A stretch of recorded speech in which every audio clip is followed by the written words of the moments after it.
So, my first question is, how did you get involved in this field? When did you start writing and that kind of stuff?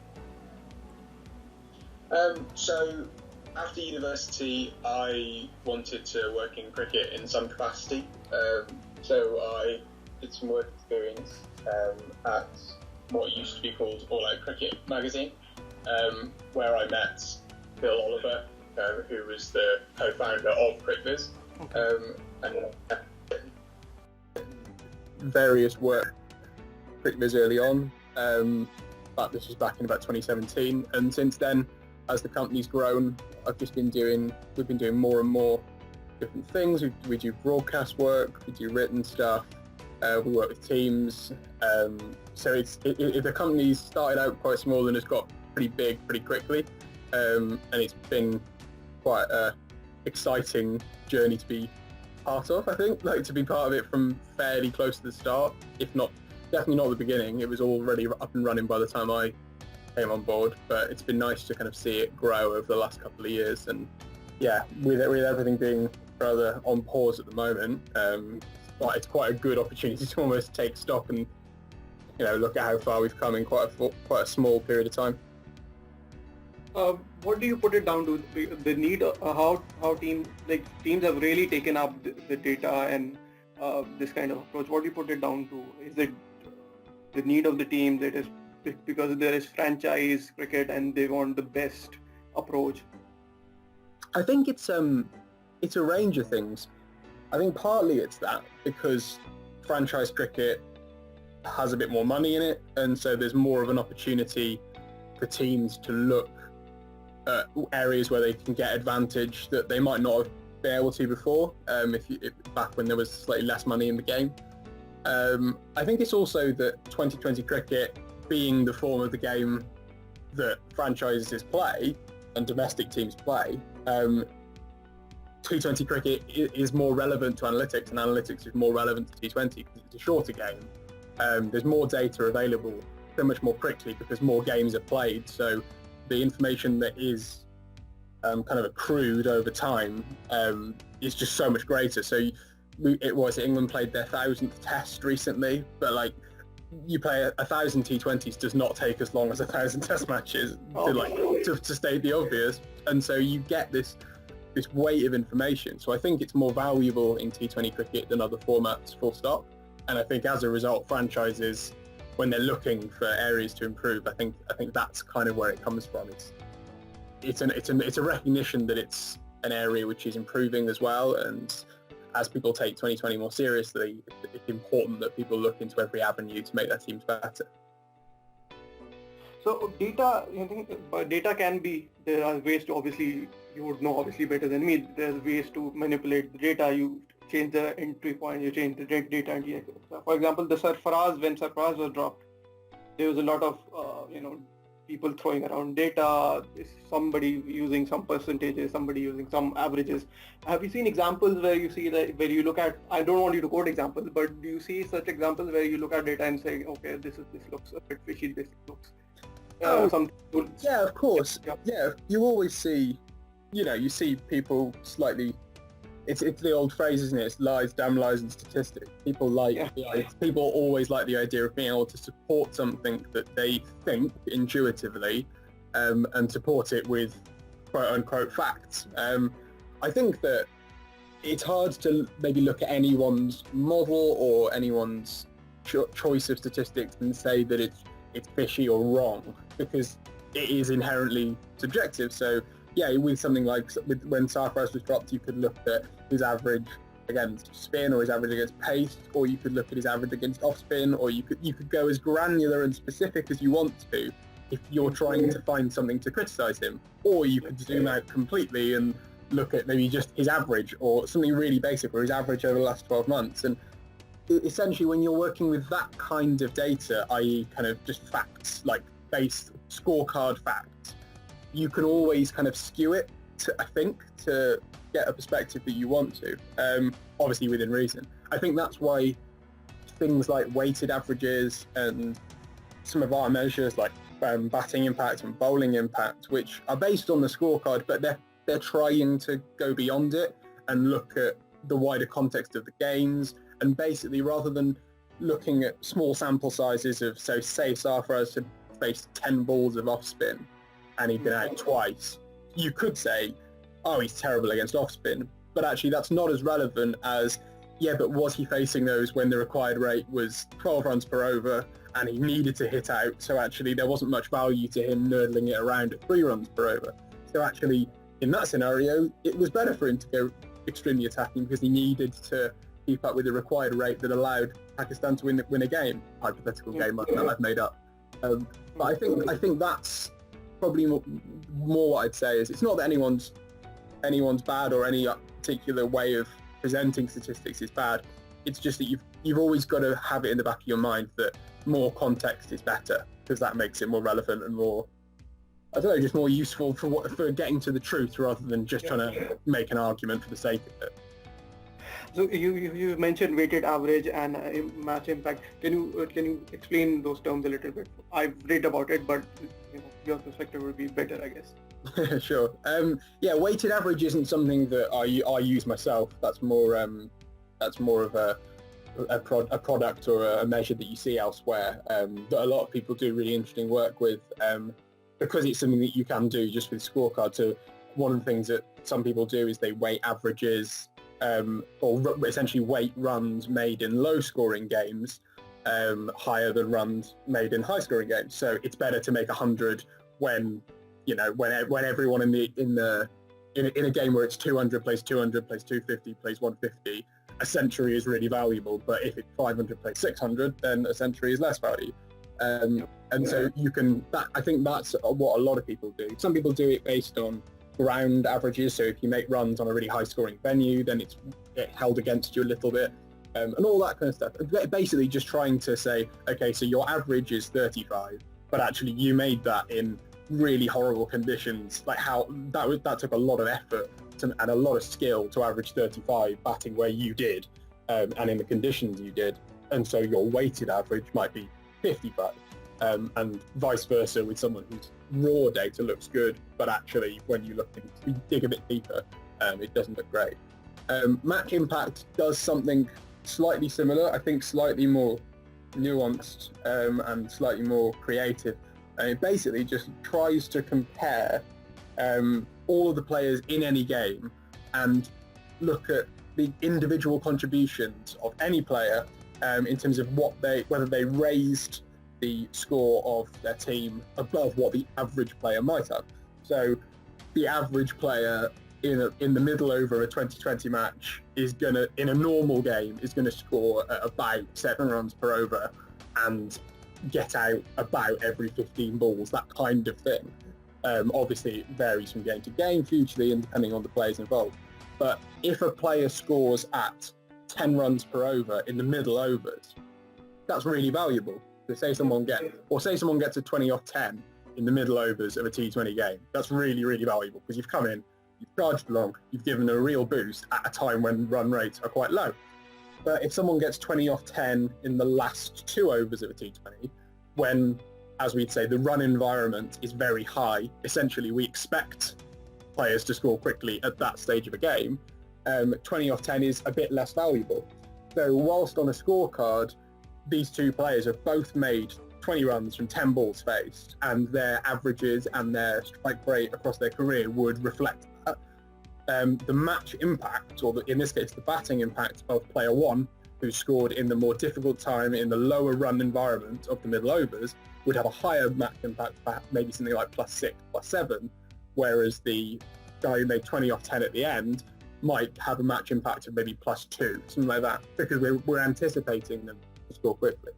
And basically that's kind of what data analytics is, I think, across the board trying to do, is it's just trying to make sure that when we're not just comparing things that aren't the same, we're trying to get context and even things out so we can go, okay, so you made the same amount of runs, but actually the context was so different that actually there's almost no value in just saying, oh yeah, they both made 20 off 10 balls and leave it there. It needs to be something that goes a bit beyond it and shows us a little bit more.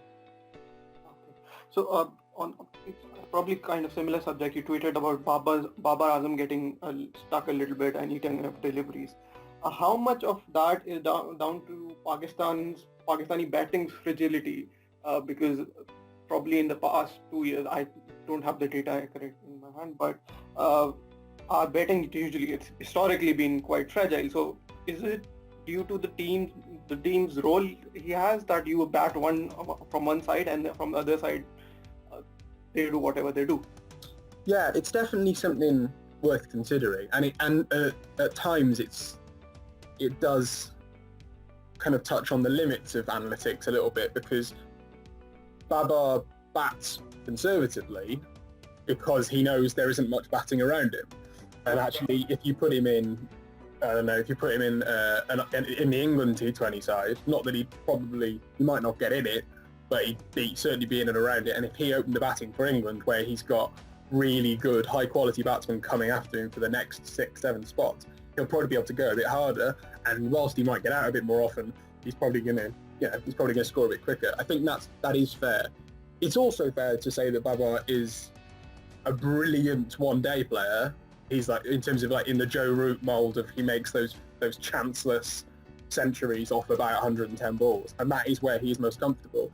And actually, to translate that skill into T20 anchoring, and to be someone who can strike at 140 and also anchor the innings and not get out at all, that is really, really hard, and only the absolute best can do that. And it might be that Babar is a brilliant ODI player, a very, very good test player, and a good T20 player.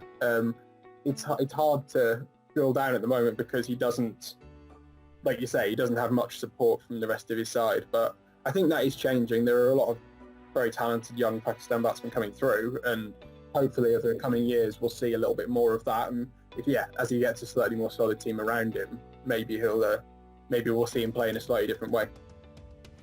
So, another, I think, related question would be this one innings by Ajinkya Rahane that is used as against West Indies. He played in the, I think, semi-final of 2016 World Cup, where he scored about 42 of 35 balls, and India were 180 for 2 or something like that, and West Indies easily chased down. So my question is that is it a case of when do teams decide to attack? Because if they attack too early and they don't give meaning to their wickets, the value to their wickets, that comes into consideration, that if you lose 3 early wickets in the power play, you kind of lose the game.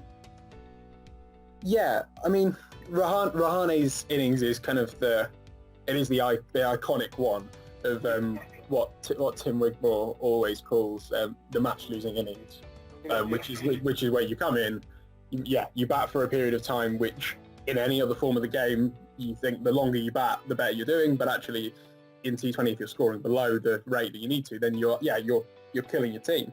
I think in terms of constructing an innings and weighting and valuing wickets appropriately, I think we're seeing the need to bat guys like that, like Rahane, either in one of two roles really. They either bat only the batting, and you give them license to start slowly and then accelerate towards the end. So something like someone like Marcus Stoinis plays like that, where he's not necessarily the most explosive from the get-go, but once he's faced 20, 30 balls, he can go really hard.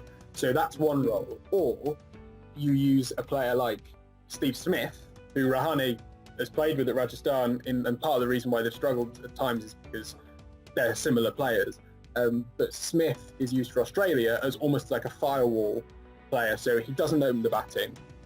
The openers go really, really hard, are really attacking, and then if wickets fall early and Australia look like they're in a bit of trouble, that's when Smith comes in and just chills things out a little bit. And actually, if Australia get off to a brilliant start and they don't lose any wickets, Smith gets bunted down the order and doesn't need to come in. But I think that's probably the easiest way you can accommodate those kind of players in modern T20 cricket at the moment. Is that's kind of how you get around the issue of trying to value wickets and attack at the right time and attack at the most opportune moment, is to either give them full license and say, look, we're structuring your team around you. You are the backbone of it. Feel free to face 40 balls as long as you're going to hopefully be on 60, 65, 70 by the time you get out. Or you use them as almost like a defence, almost like batting another opener at number 6 in a test match. where they're kind of there as an insurance policy against the second new ball. It's a similar kind of mentality of like, it's another line of assuredness. I think that's how you get around it. So I just listening to another podcast. So this is another theory that fielding, the importance of fielding is not as high as it is in one-day cricket. For example, last year Quetta had like 4 to 5 fielders, quite poor fielders, Rohail, Tanveer, Hussain and Shane Watson, and they romped to the title. So does this theory has any weightage, do you think? According to I think it's a really complicated topic, and I think to write it off as being fielding doesn't matter is simplistic, but yeah. I think you almost have to look at teams that have had real success with poor fielders, or a squad which isn't necessarily focused on good fielding. A team like CSK in the IPL as well, they've always had poor movers in the field, but they're really, really good at everything else. They prioritise batting and bowling because those are the two skills which have the most opportunity to influence the game. I think one of the reasons why, because some people argue the exact opposite and say that fielding is more important in T20 than in any other format, because it's a game where there are so few runs that if you save 5 runs across a game, that's nothing in a test match, but it's huge in a T20. I think a lot of it is that we are still learning, or not learning, but adapting to fielding analysis and rating certain elements of fielding more highly than others. So the old phrase is catches win matches, and that is true in test matches because catches come in quite a lot of varied ways. You've got slip catches, which can be really obviously really hard. You can have essentially all these different scenarios of fielding for catches in a test match. Whereas in T20, most catches are basically on the boundary or skyers. That's basically it. So you're either taking them, the ball's in the air for a long time, and that is going to make them a little bit easier to take when you're stood on the square and it's just gone straight up, or they're on the boundary. Now, that's already a lot fewer scenarios than you see in a test match. However, in a T20, if you're fielding in the ring and you make 2 diving stops that save 2 fours and the batsman take a single, you saved 7 runs there. Like that, or 6-7 runs. That's massively influential. But the thing is, we don't really rate that on a scorecard. You don't glance on a scorecard and it says, 7 stops by Jason Roy at backward point. It just says catch Banton, catch Milan, whatever. So it tells you the one side of fielding, but it doesn't tell you the other, and that's why fielding analysis needs to change. And drop catches kind of stand out. You remember drop catches rather than misfields more. Yeah, that's true. There's a lot of kind of confirmation bias. We remember drop catches because then they go on. The batsman goes on and makes more runs. You kind of it's that old thing of like when you drop Brian Lara on 0 and then he makes 400. It's kind of harsh to hold the fielder to account and say that they've cost their team 400 runs. Have they? It's all very woolly. There's a lot of interesting work being done in fielding, and we're trying to do some, more advanced stuff in it at the moment. But it is necessarily hard because we're working from quite a low base of analysis. People haven't looked at it properly for a long time, and so it's just trying to work out what we can. I don't know, it's trying to work with professionals as well to see what they value and to kind of pick apart whether what fielding coaches and head coaches, what they value is the same as what statistically stands up. Essentially what we're saying is catching is less important than ground fielding in T20s. But you go into a coach and tell them that catching doesn't matter, they're going to get quite cross quite quickly. Okay, so for example, assume you are in Islamabad United's dugout this season, and Shadab Khan is the captain. He comes in and says, okay, I have been batting very well in the nets. I want to go ahead and bat at 4. But there is little data to prove that he'll be successful.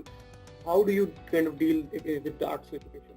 Because players obviously do evolve over a period of time. So there was an interesting example. The Shadab example is really good, but it's pretty fresh, and I haven't had a chance to look at it too closely. Okay. An interesting example from a few years ago, or last couple of years, was Johnny Bairstow, who basically had played ahead of the 2019 IPL. He'd basically played no T20 cricket in the last few years. He especially not opening the batting. But he had been an extremely successful ODI opener, and at that point it was probably one of the best ODI opener in the world. And so, how do you kind of bring that in? How do you bring that side of things in? So he's got all this experience against top class bowling. How do we kind of adapt that in our analysis to kind of predict how he's going to go in the IPL?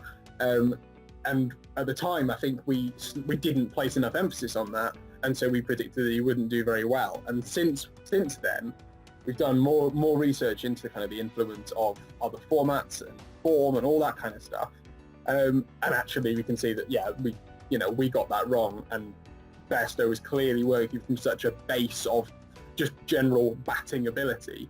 He was always going to be a really influential figure for Sunrisers last year. And I think it's similar with Sunrisers. With Shadab Khan and Islamabad, obviously on a different level, because Shadab Khan's always been a good batsman.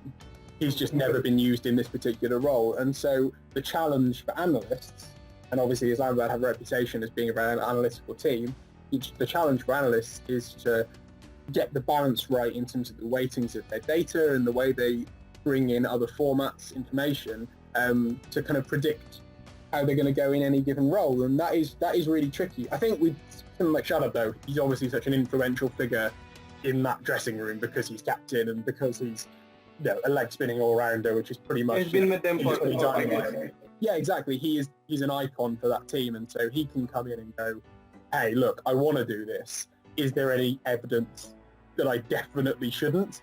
And in that scenario, it's slightly different than the analyst rocking up on Monday morning before the tournament saying, oh, by the way, Shadab, we think you should bat 4, when he's not asked to. You've got to add in the fact that there's always personalities, there's always kind of individual agendas going on. You can't just play it out by numbers, as much as we'd like to. Okay, so now moving on to the team selection, Pakistani team selection. I think this area would get the most attention of followers on my page. You've selected the following bowlers for the T20 World Cup. Hopefully it happens. Amir, Shaheen, Wahab, Imad, Shadab and Naseem. So Imad Wasim usually bowls in the power play, and at least in this PSL he was captain, and he was kind of shying. I got that feeling he was shying away, especially when there's left-handers in. And Australia, obviously it won't spin a lot, it won't grip a lot. Do you think he'll be effective in those conditions as a power play bowler?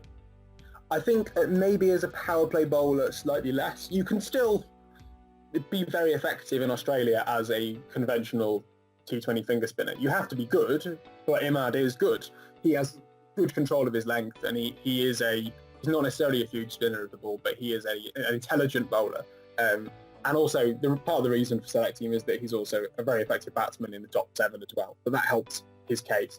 I think you're right to kind of touch on the idea of matchups in terms of if you're playing a team with a lot of left-handers at the top of the order, you're probably not going to use Imad in the power play, but that's kind of the value of picking that really strong 6-man attack, that you can go, okay, so we've got a lot of left-handers. First up, we're not going to have Imad bowl to them because they're just in his arc. He's just turning the ball into them and he'll disappear. But you can have one of the quicks, whoever has the best record against left-handers, they can come on and they can take the burden, and you're not stretching yourself too thinly. You can let Amir and Shaheen just bowl through the power play, do 3 and 3 or something like that. You've got that flexibility there. Ideally, you'd have something a bit more like what England have, or what India have, and I think what Australia have been trying to move towards, which is where your spinners take the ball the other way.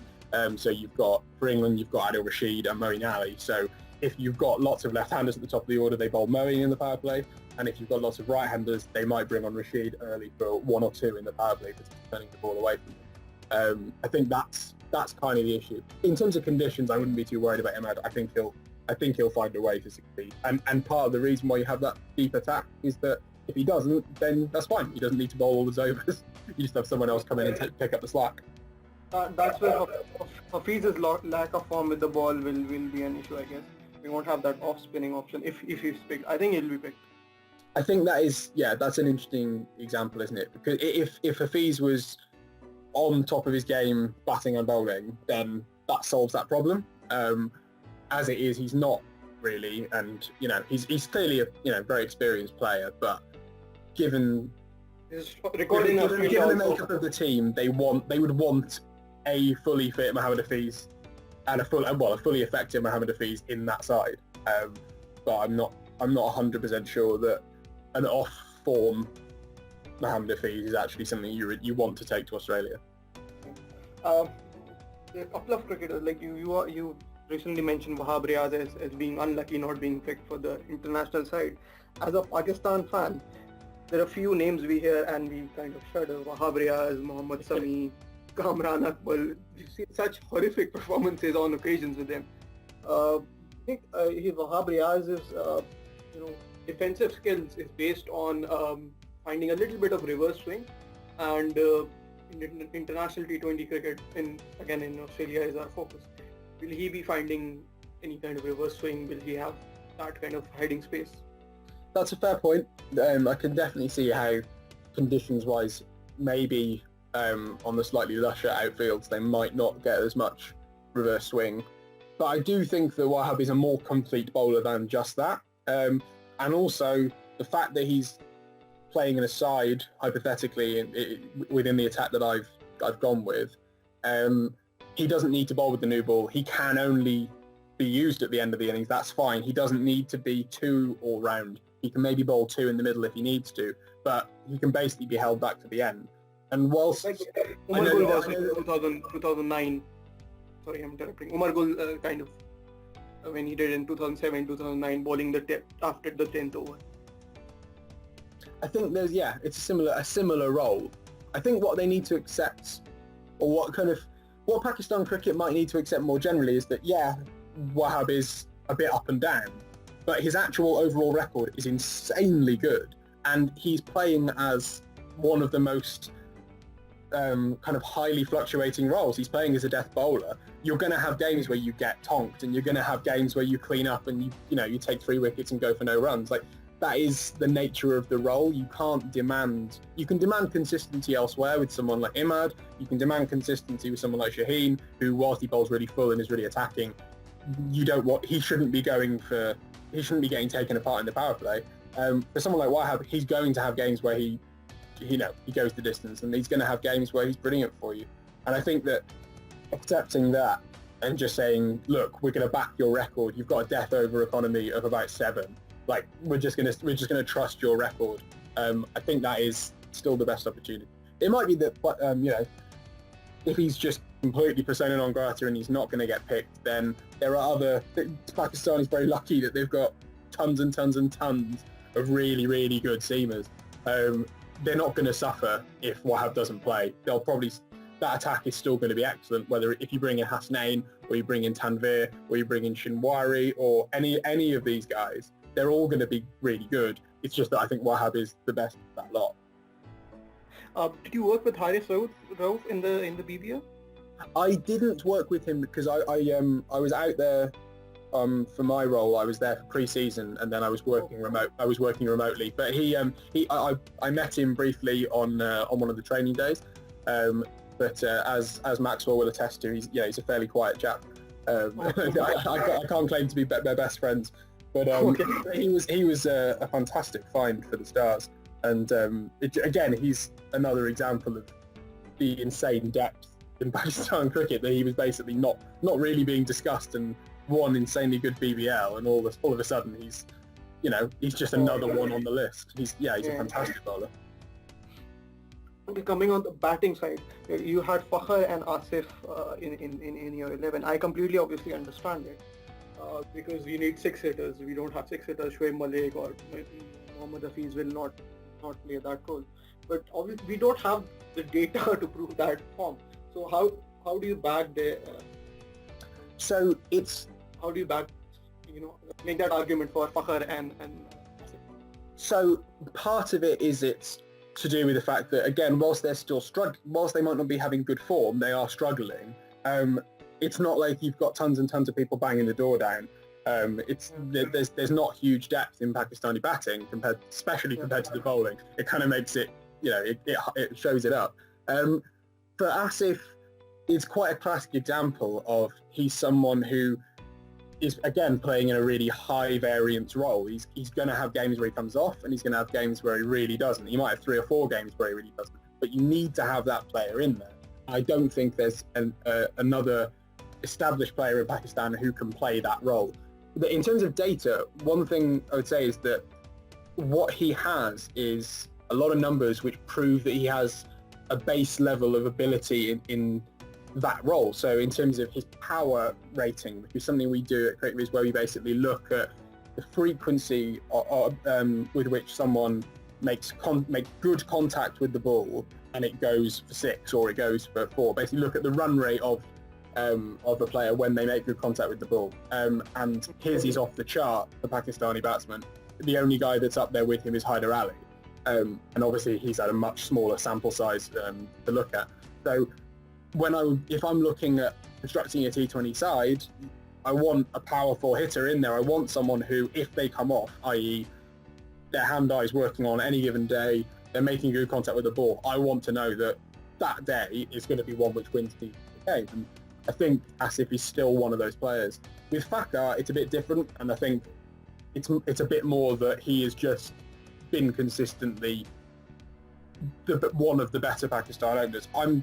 I've come around to the idea that maybe Shaheen is a better option on Australian pitches because he's a bit more powerful. But I think that it's a bit of a toss-up, and obviously there are some political issues with bringing Shaheen into the international side. So I'd be more than happy with Fakhar. Again, he's a high-risk player, but I think he's got enough of a body of work behind him that he deserves selection, especially alongside someone like Babar, who is so kind of secure and solid, and you know what he's gonna deliver. He's rarely gonna take the opposition apart, but he's rarely gonna nick off for nothing. So you can afford to have a really attacking batsman at the other end. I mean, you might also, Fakhar has the benefit of being a left-hander, which makes things a bit nice at the top to have a left and right hand. And I'm coming around to the idea of maybe Shaheen or promoting Cameron Akmal and opening with him, but Akmal's ability against spin is really strong, and so I think having him slightly down the order, either at 3 or 4, makes things a bit easier. But yeah, they could have done with a Hyder Ali type coming through as an opener. Really, that would have made things a little bit easier. Well, so we have to make do with what we find. It's really, I think it's the first season of PSL where we have actually talking about batsman Mohammad Azam. Eoin Khan's son, he scored a couple of 50s. I am not talking about getting into the side, but generally from a 5-year pattern, to have 2 batsmen we can at least talk about is a blessing. Yeah, and I think it will help. Playing the tournament in Pakistan will help, because the tournaments are, the fact that it's in Pakistan, the kind of intangibles of that are really obvious, but also the fact that the pitches have been really good for batting, which is going to help batsmen coming through. And it will challenge those really good bowlers, which is no bad thing. And also the fact that they have brought the boundaries in a fair bit, and I don't think that's a bad idea. I think that's good when you've got if you want to have an entertaining tournament, you want to see 6s, so bring the boundaries in a little bit. I don't think there's anything wrong with that, and it encourages young guys to come in and bat themselves and try and clear the ropes. I don't think there's anything wrong with that. I liked the fact that UAE Pakistan Super League was really bowling heavy, and it was always 130 plays 140. But it's a different. Leagues change. That's kind of the point of them. That tactical trends over time are gonna, they're always gonna come and go. But it was exciting to see slightly more batting friendly PSL. Yeah. On that point, I think Nawaz, Quetta, kept him as their platinum player, and he was very successful in UAE, and here in Pakistan he went for a million runs. Yeah, it's hard. I mean, you've basically got to reconstruct your team as a slightly different side. You've got to reconsider this new thing of suddenly your home venue matters because you're not just playing at the same venue as everyone else all the time. I know you slightly are with the kind of round robin nature of going around to all the different venues, but you've still got more of an identity because hopefully going forward, Lahore will play their home games in Lahore and Multan will play their home games in Multan, and so the nature of those pitches, as in all other T20 leagues, is going to make a massive difference to the side because, you know, if you're CSK and you're playing, you're playing in Chennai where the pitch turns square, you pick a load of spinners, and hopefully something like that with Quetta, they'll be able to build a venue profile that fits their team. So someone like Nawaz will still be really valuable, and he's not going to go away because he's clearly a really good bowler, even if he's got a bit of treatment in the last couple of months. Yeah, this is one.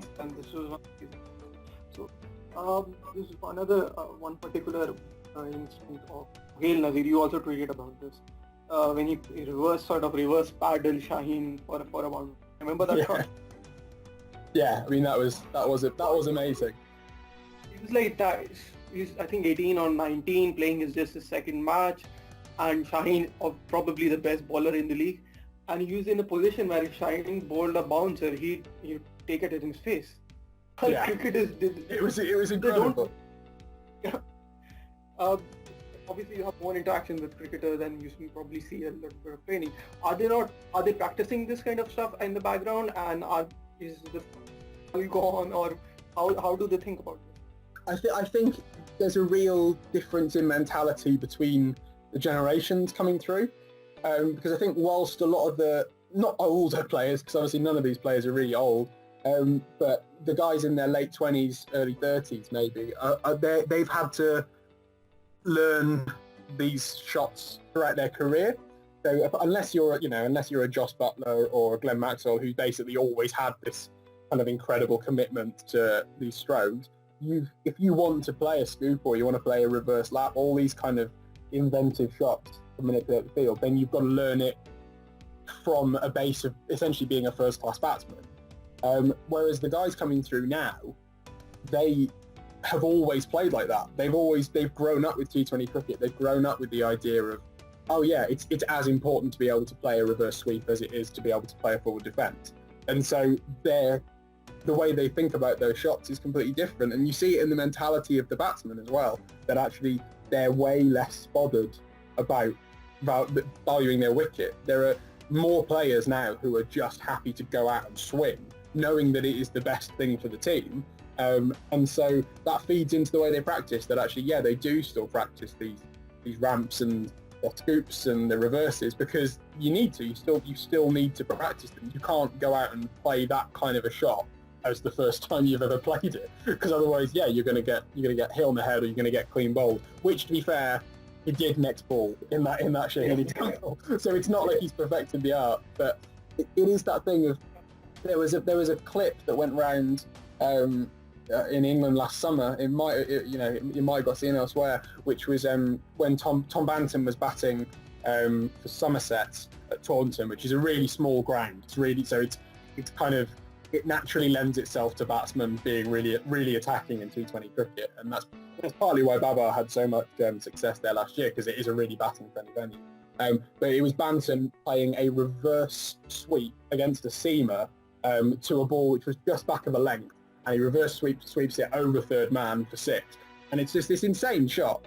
But basically you just have to kind of accept that guys who come through have to be practicing that, because that's where their value is. That's where cricket is going. And so actually they are playing them in the nets, and they're playing them at home, and hopefully they're playing them in the age group stuff as well. So you by the time you get to test to top level, those shots are as grooved as your conventional cut, your conventional pull, your straight drive, etc. Because then hopefully they're doing that, because then they'll do it more, and it's great. So. Okay, so Brendon McCullum, you've already mentioned that you're a big fan. Our experience of him, obviously New Zealand he changed the side of New Zealand completely, but with Lahore Qalandars, there's a lot of how do I say this? There's a lot of things said about him. He had a fallout with Fakhar, he had a fallout with Umar Akmal, that's a gone case. But I interviewed Atiq Zaman, who was the fielding coach, a former Test cricketer, he didn't have a lot of positive things to say about him. So his PSL record, IPL record, the spin-friendly kind of conditions, if we broadly look at it, is not that great. And then now he'll be coaching KKR. How do you see that? I mean, I am a huge McCullum fan. Partly that might be the influence that his side had on the England ODI side of the last 4 years and the T20 side as well, because Eoin Morgan is on record as McCullum being an inspiration, and that 2015 New Zealand side was one of the most exciting cricket teams I can ever remember watching. And actually, he's always played the game in a way that I identify with, and he's always spoken about the game in a way I identify with. I think it's quite hard to judge McCullum's coaching career at this stage and his captaincy career towards the end of his career, because he was struggling more as a player. Naturally, he was a slightly fading force for the last 12, 24 months of his T20 career. That's to be expected, and so I think I'm very reluctant to judge his entire kind of cricketing influence by that period. I think that he's a really, really influential player and captain. I think with regards to, with Lahore, like it's 1 or 2 seasons. He's an influence and he's a tremendous player, but you can't be held accountable for the fortunes of an entire side, especially when you've not got all those things that we spoke about earlier in terms of home advantage and the normal things to exploit, where an experienced coach and experienced player who's played in lots of different leagues would bring their experience to bear in that way. I hope that makes sense. I think broadly with McCullum, I'm personally really excited to see how he goes as a coach at KKR, because essentially KKR have a very clear approach, which has always been very analytical, very clever, but very attacking. And they've always had, all these excellent all-rounders like Narine and Russell, and they've always played with a particular style. And so I think McCullum coming in with that style already there, he can kind of tweak it and put his own stamp on it, but he's not running into a headwind. He's working with people behind him who I think want to play in his way. And so I think it'll be really exciting to see how his side actually line up when he's given carte blanche to construct a team as he wants, rather than having to fight against maybe other more political influences which he may have had at other places. Do you think that McCullum, as far as I can recall, he's very, very hyper aggressive with his tactics? In Morgan, has he been a little more less aggressive, or do you feel that they were on the same level? I think Morgan is as aggressive in mindset. I think in reality, I think he plays slightly more cautious cricket, but cautious rather than conservative or inherently conservative, because England obviously, especially in the ODI stuff, play incredibly aggressive cricket, and that is the ethos of the team. They attack. They are an attacking team with the bat and with the ball. What I would say is that I think Morgan is, I don't know about McCullum's analytical influence. I know that Eoin Morgan is very analytically led, and he listens to a lot of the data analysis that comes from guys like Nathan Lehman in the dressing room, in the white ball stuff for England, and he is aware of that. So whilst he may not, I feel like it's almost selling him short to just say across the board he's super aggressive. He is taking on a lot of information, and he's taking on a lot of advice, and then he's distilling it down into what is the best thing to do in this particular scenario. The fact that he's doing that with a kind of base level of, I want to be aggressive, I think is good. I think that is the way to strategize in white ball cricket, is to have a kind of go-to plan, but then be informed on individual matchups and individual games and venues, so that you can tweak and you can, you slightly adapt. You don't throw you don't throw your plan out the window every single game, but you are willing to adapt to the specifics of the opposition. And I think that's what Morgan does. Whether he does that more than McCullum, I really don't know. But I think that is quite a key part of Morgan's captaincy.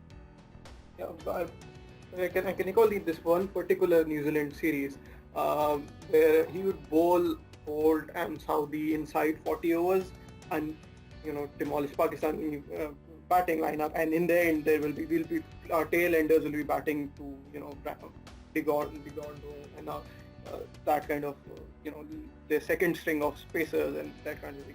I don't particularly recall Morgan doing that kind of thing. Well, I think Morgan's always had a more rounded attack. Not always. I mean, obviously he's grooved it over time. But in ODI cricket, Morgan's always had a stronger attack than New Zealand ever had. I think obviously Bolt, Saudi, and then Vittori coming in, and there were other guys in there. Obviously, I mean, whether it was Milne or Henry, they were always good players, but they weren't quite at the same level. As I think, whilst England, maybe before Jofra Archer came in and before Adil Rashid really became like the spearhead of that attack, he's never really had an absolute guy who's just clearly better than everywhere else. So when the kind of classic attack for a while was kind of Wokes, Willie, Plunkett, Stokes, Moeen and Rashid, with guys coming in and out, but basically that was kind of the core of the team.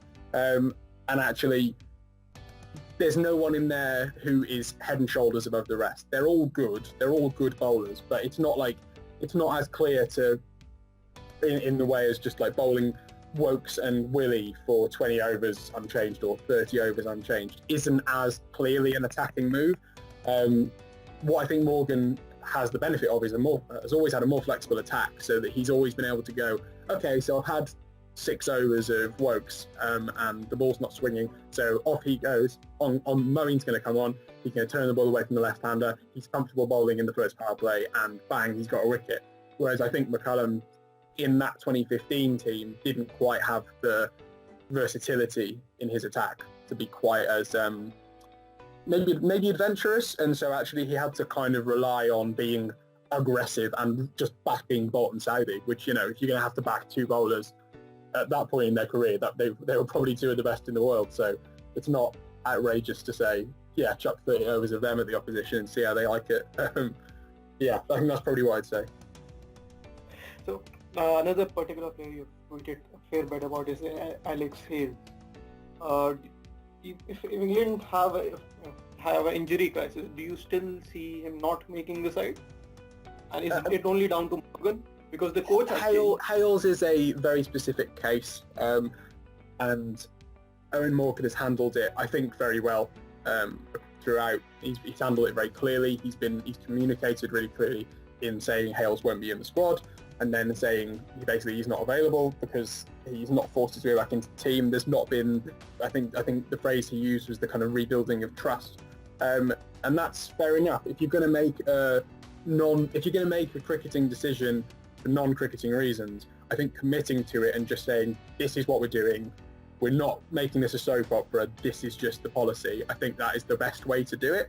And I think that is pretty admirable from Morgan, who clearly has control of that dressing room in a way that very few captains have ever had for England.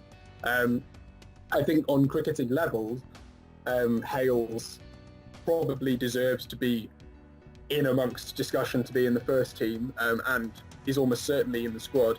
England have a lot of top order options, and the fact that England have got Bairstow and Butler probably at the top, maybe Roy opening and Bairstow at 3. You've kind of got there are various iterations of that, but after that they've also got Milan, who averages 50 odd in T20 internationals. They've got someone like James Vince, who's going around the world playing in all the T20 leagues and doing really well in a variety of different conditions, including in Australia where the World Cup is going to be.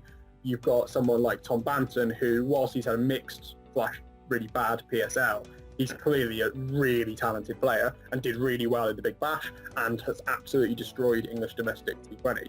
So you've got those guys, and that's even before you get to guys like Liam Livingstone, who are kind of slightly more on the periphery but are clearly brilliant players.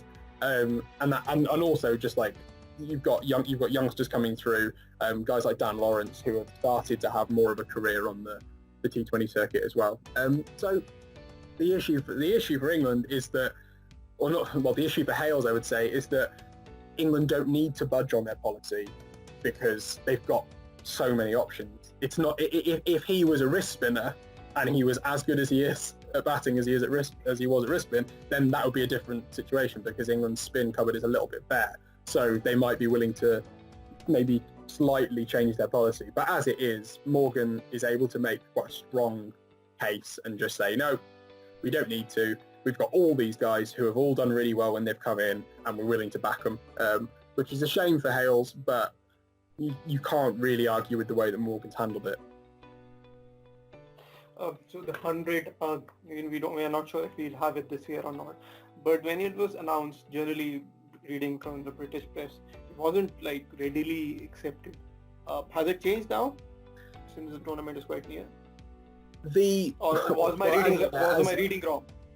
No, I think that is pretty much the prevailing discourse around it. Is generally the press have been, I wouldn't say negative, I'd say the majority of the press have been kind of quietly, slightly held at arm's length and not really been sold on it.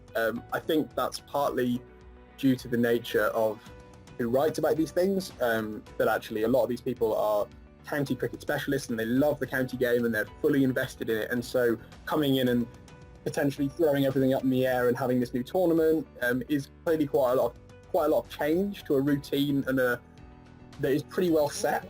Whilst the county season changes a lot all the time, we go from 2 divisions to 1 division, we change the 50 over comp to 40 over. We always change in England. Our domestic structure is always on the move, but there is still a base level of Sorry? Same in Pakistan, we change it, we scrap it every year. It's the way that things work because people don't always watch it, so it's a little bit easier to toy around with it a little bit. But I think what has happened with the 100, I think, is that as it's got closer, and obviously there's the huge caveat now that it may not go ahead because of the COVID-19 crisis, but as it has come closer in the calendar, i.e. when the teams were announced and when the draft happened, and as things happened that were real, that were kind of tangibly cricket-based, people have started to be more positive. So, which is completely understandable that people are more kind of likely to get around something and to be positive about something if they can go, okay, so Andre Russell's going to be batting. Who's he going to be playing for? This is exciting. Where's David Warner going to be playing? Where's Rashid Khan going to be playing? Like, that's more exciting than discussing, the specifics of the finances of county cricket, which is basically all that happened for the 2 years before the draft, was all the controversy and all the kind of stress about it, but none of the actual cricket. And I think since the cricket has come to the fore, the conversation around it has changed a lot. There's still a very vocal group of people who are very anti the 100, who I think are very wedded to certain values within the county game, and they make some points that are of interest. I think a lot of the time it's just that English cricket is very resistant to change, despite the fact that change happens all the time. We're just very, I think as a nation, inherently very conservative, and I think throwing everything up in the air to copy a model which has actually been pretty successful around the world. And whilst there are specifics in terms of geography and demographic that might mean that the 100 is a slightly different tournament in the way it exists in the cricketing calendar for England rather than, say, Pakistan or Australia or India, it's still essentially not that revolutionary a product. It's a new format, but it's very similar to T20 cricket, and it doesn't need to be considered as something completely alien. And I think as the cricketing side of things has come to the fore, that's become more obvious, because it's not like when teams are picking their sides, it's not like random players are getting selected who you've never heard of, who you don't care about. It's like, oh yeah, it's the guys who are good at T20 cricket. Like, it's all these players who I like watching, who I want to watch. And so I think as that's come to the fore, people have just been a little bit less kind of blindsided by it. I mean, I don't know, if it goes ahead this year and we get crowds and it goes ahead essentially as we wanted it to a year ago, I think it will be a success. I think it will do really well. I think people will rally around it, especially given everything that's gone on. Hopefully won't be going on too severely in the coming months, but there's clearly going to be a lack of cricket in England until June at the very, very earliest, and so when any cricket does happen, it's going to have a lot of positivity around it, whether that's the Blast or the 100 or a Test match or whatever. Like, people are going to flock and kind of love it if they get the chance to go or watch any live cricket. Okay. So my last question: sports generally, when you look at it as a kid, it's about emotion, it's about feeling, and your job is to kind of take out the feeling and look at the data. So are you when you look at sport, do you feel as passionate about it as do you have a childlike wonder, or do you are looking at it as a scientist? Well, I think part of it is I massively benefit from the fact that I'm not a mathematician. I'm not a pure statistician. I'm an analyst, so I come at things from already I'm once removed. I'm not the person sat there tapping in the numbers, doing all the hard work. There are other people at CricViz who are far more mathematically minded, who do all that kind of stuff. And so by the time I come to things, they're already in a fairly easy to understand state. So I don't have to, like you say, adopt the mindset of a scientist. I don't have to come at it like that. I can come at it and go, okay, I want to look at who are the best players of spin in England according to our numbers. And it will spit out names, and then I can look at it and I can analyse it further, and I can get background and context as to why it said that. But essentially I trust the numbers enough that I'm not just coming at it thinking, okay, I've got to dissect it all. So I don't have to get too involved in the nitty-gritty of that side of things. As a result, I think I still feel as emotional about the game as I ever have, if not more so, because I think I understand it better. And I think as you understand any game or any sport better, your relationship with it gets more intense, because in the same way as if you're watching a soccer team and they're in the last minute of the game, they need to score a goal and they've got no strikers on, you're sat there screaming at the telly saying, what is going on? Why are you it adds to your emotional understanding of it, because you recognise when your team is doing something good or when their team is doing something bad, and you can understand that Rishabh Pant being able to smack a spinner around Delhi for 20 overs in the middle of an ODI is impressive, because spin is really hard to hit, and these are the numbers that show that, and look at this, and all that kind of stuff. And things like, I would say, in terms of the emotional connection between data and cricket, it's so strong, because we still use the numbers to show how brilliant players are. We quote Bradman's average to show, almost as like shorthand for like, look how incredible this player was. We don't need to necessarily just wax lyrical and use poetry. We've always used numbers, because that numbers are fact, and so that's how you convey certain things. And when the example I've started to use a little bit when asked this kind of question is during the Headingley Test last year in the Ashes, when Ben Stokes got England over the line in that record chase, and that was incredible. But at the start of that game, or start of that innings, it came up on screen on Sky, the WinViz figure, which for people who don't know is basically our kind of win predictor. It's kind of we take in all sorts of data and say Team A has a 63% chance of winning.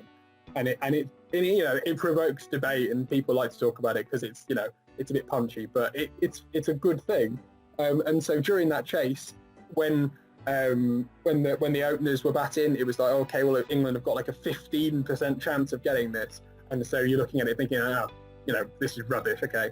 And then as Denley and Root were batting together, they batted really slowly but for a long time, and it grew and it grew and it got towards like 20-30%, and you're thinking, okay, this is interesting, and actually it's almost inviting people to get into the spirit of the chase. People might look at it and think, 350's a long way off, there's no chance here, but you're saying, no, look, like this could happen. And then as Stokes comes in and Stokes and Bairstow are batting, it starts to rise even more, and then as all the wickets tumble and Archer gets out, and it's kind of like, okay, well, it's not happening now, and it went right down. And obviously when Leach and Stokes are there at the start of their partnership, it's minuscule, it's almost impossible.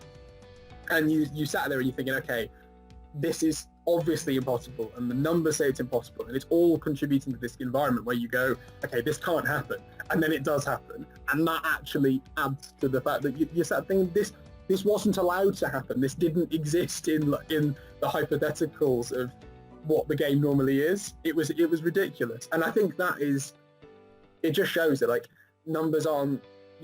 Cricket isn't played on paper, but it also is played with runs and wickets and numbers, and any way of conveying the kind of unusual side of the game, unusual things that happened or unexpected things that happened, if you can use numbers to articulate that, I think people always want to know. People always want to engage with that. And yeah, so I think hopefully it comes across that I'm not, certainly, and at CricViz, and I think generally in data analysis, people aren't divorced from the emotion of it. They're, if anything, too invested, and that's why we have to kind of try and use any method we can to kind of add some structure to the chaos of it, all of it. All right, thank you very much for your time. I really appreciate it. I really enjoyed it, and I'm sure people will learn from it. No problem. Thanks for having me on. Yeah, thanks, man. That was really good. That was really fun.